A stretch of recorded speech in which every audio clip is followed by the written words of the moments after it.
Hello and welcome. This is Upwell and Onwards here.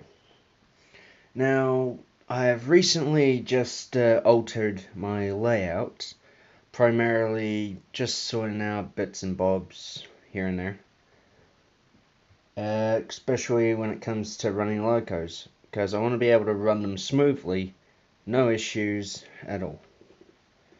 So at the far end there, I got rid of the loop, and now it's just one long siding over there. While as over here, extended sidings and there too. Now, I may have just gave a peek at the locos on review today, and as it's raining, I really don't have anything else to do, so.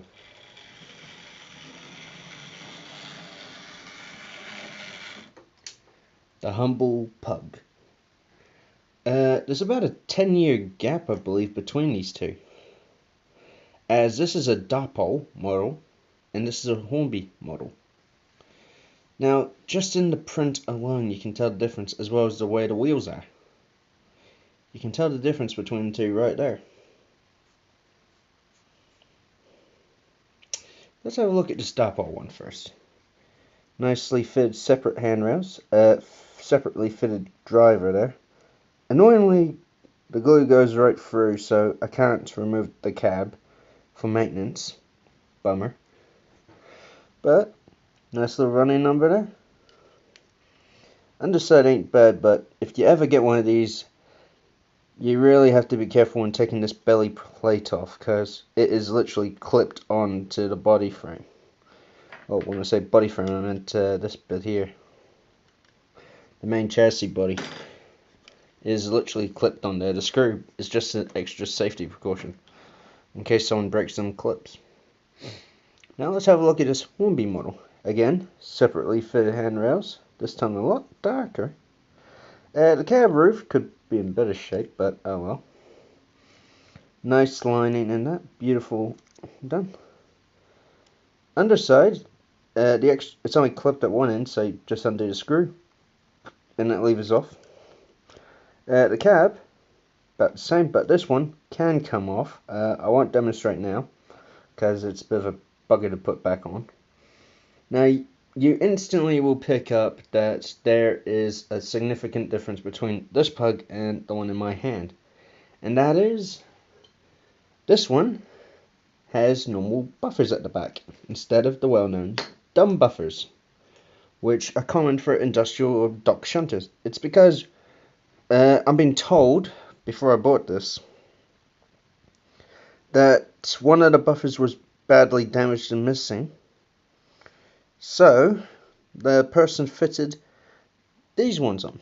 Now, these are actually metal, I believe.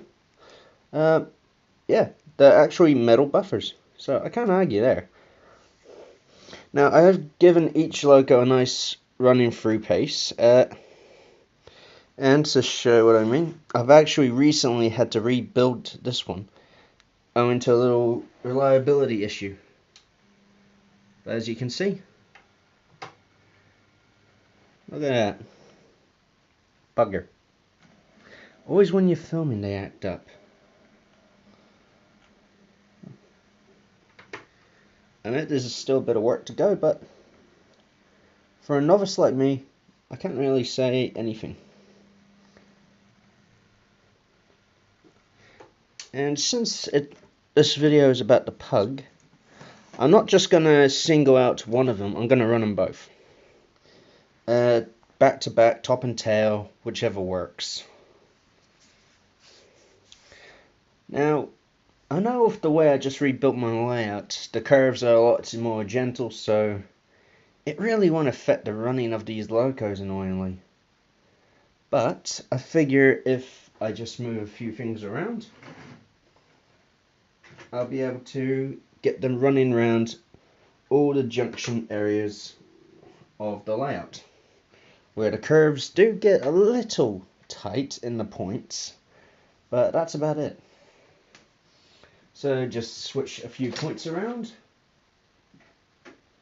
making sure they're the correct points, because I don't want to do the wrong one by mistake. And whoops, gotta move something, otherwise it'll be in the way. is always the one thing. And it's from a previous video too, so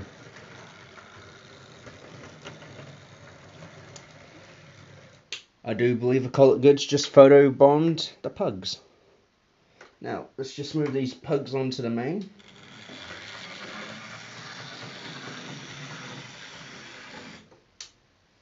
I know normally I call this track here the main line, but for the purpose of this video, this one here is going to substitute because the points on each end are going to help with the curvature tests.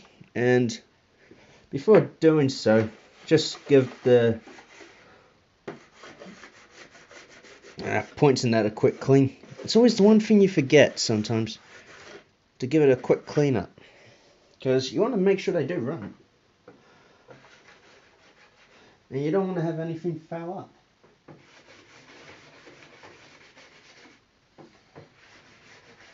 Now, as for testing the electrical properties of the track, after I just relaid in that, well, instead of spending heaps of money on a track test or something like that, I only spent about $2.50 on this and a couple of car fuses in a pack. Simple circuit tester. Very simple indeed. You just hook it onto the track, turn the power on, and I forgot that was connected up. Jeez, that gave me a fright. You just turn the power on and it lights up. Lights up like the 4th of July, Christmas tree, or whatever you want to call something very bright. Now, let's get these locos going, shall we? Now, I think with the moving the curved points into more siding areas, I do believe I'll be able to run nice slow trains again with locos such as my Peckett. But yeah, that is lovely right there.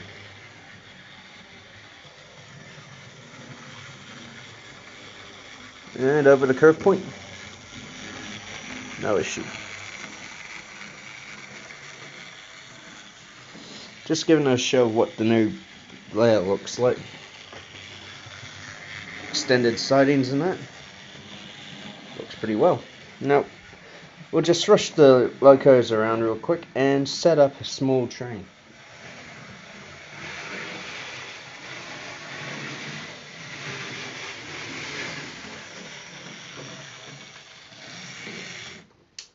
And before I get any inquiries, this loco is actually quite quiet. The dapol one though, yeah, it's a noisy bugger. Because, I don't know, just... See, quite quiet. So I think for the running test, with a train, I think I'll leave the pug out of it, as in a way, of course. Because, simple well wagon. Just grab a simple well wagon and done. Still in the video, but no noise. If anyone doesn't like that idea, well, bugger them, I guess, because although I'd like to try and please certain people's aspects in that, you gotta be reasonable, for crying out loud.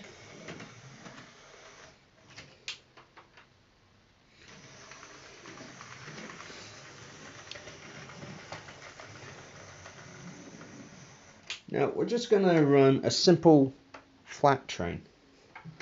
Well, that's what I like to call them, flat trains. Because you're just rolling flat cars, as the Americans call them. Or flat beds, as anyone who speaks basically British style English, I guess, calls them. Now, though I have changed the track in it, I still have yet to add stinking point motors, which is a kick in the backside on my part, I guess, but... Oops, over a frog. Bit of a silly spot to stop. There we go. That's in shot, so here we are. Now this is going to run the full main circuit, which is what I would run something like a 9F on. Speaking of which, that is now my most popular video. I just recently checked, and it is...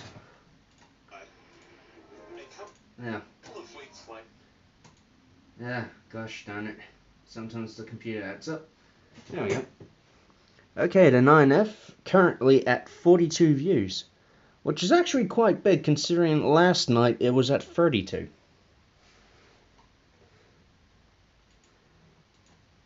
I must have done something really good in that one, because I can't remember what the heck I did. I may have to rewatch it. Alright, now we'll just get this little one going. About half speed will do nicely.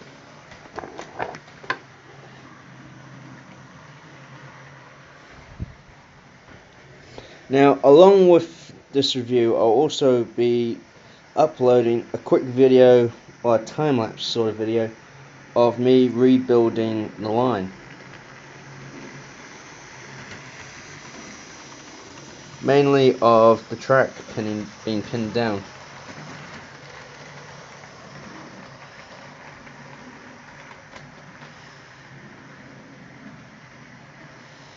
Now that's actually running a lot better than I thought. I guess the little pug needed a good run.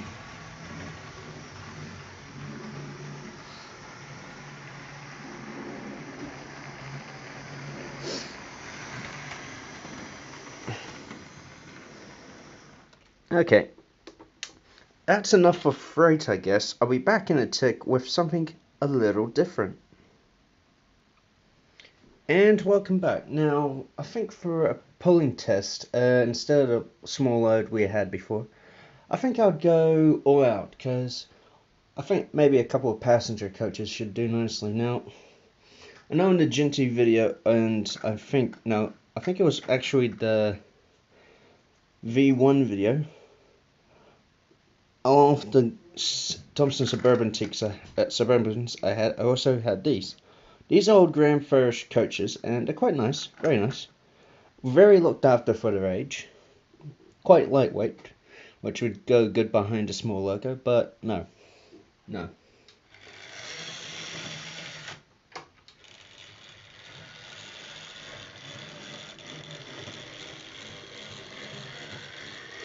As the spinning pug shows, or should I say as the broken loose pug shows, gotta fix that coupler.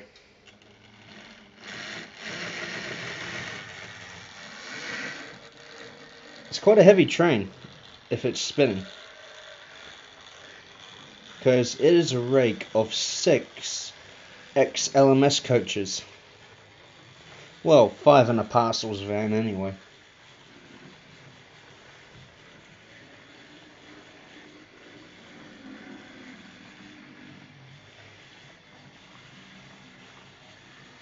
Now, I do not expect this little pug to haul all that on its own. No. I'm going to top and tail it, so back in a tick.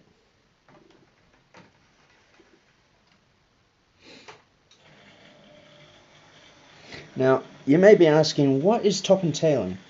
Well, that's basically one loco at one end of the train and another at the back. Now, I know some people would look at that and think, oh, it's just being banked, but on a level flat, no. The Bluebell Railway, when they first started, used to top and tail a lot of their trains. Because I take this loco off, the train keeps going, but at a reduced speed. I turn the power up to half, and picks up.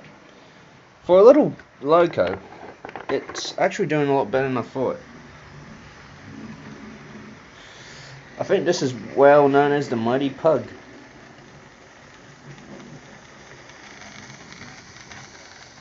Oh, I may have spoken too soon. She's slipping. And is that a wheelie it's doing with?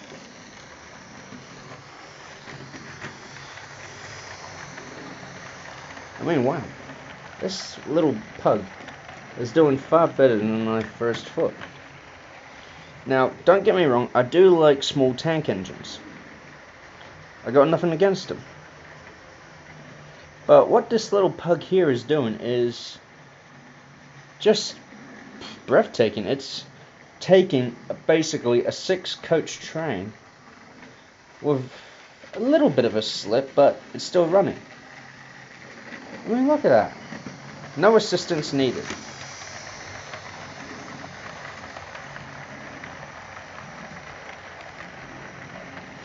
And this is actually the old Hornby Pug model, I may add. I don't know if they brought out a new one yet or anything like that, but if they do, please let it be with something like a 5-pole. Because the ones I have are both 3-pole motors, and it takes a lot to get them to run at slow speed.